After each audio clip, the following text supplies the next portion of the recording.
Welcome to the my kitchen. आज मैं आपको होम स्टाइल काढ़ा बनाना सिखाऊंगा। आज के कोविड के दौर में सब लोगों की हेल्थ खराब होती जा रही है और हम अपने शरीर का ध्यान नहीं रख पा रहे। इसी चक्कर में मैं आपको होम स्टाइल काढ़ा बनाना सिखाऊंगा, जिससे हमारी हेल्थ भी सुरक्षित रहेगी और स्वस्थ रहेगी। आइए हम काढ़े की सामग्री।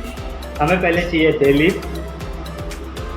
Black pepper, big cardamom, clove, अजवाइन, गुड़ और ग्रेट जिंजर।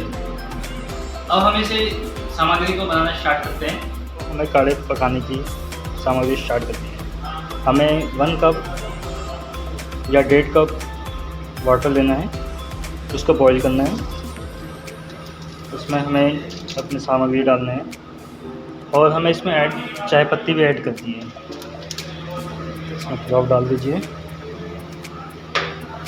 और सामग्री डाल दीजिए। ये हम 1 कप के हिसाब से बना रहे हैं।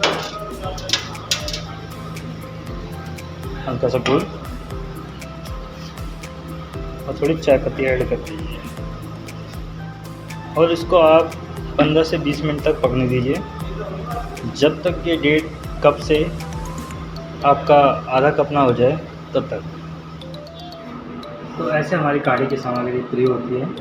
आई होप आपको हमारी वीडियो अच्छी लगी होगी और आपको अगर हमारी और वीडियो चाहिए या और कुछ सामग्री चाहिए तो आप हमारे चैनल को फॉलो करें, लाइक करें, शेयर एंड सब्सक्राइब करें, क्योंकि आपके सपोर्ट से ही हम आगे बढ़ेंगे और हमें और इच्छा होगी अच्छे से अच्छे वीडियो बनाने की।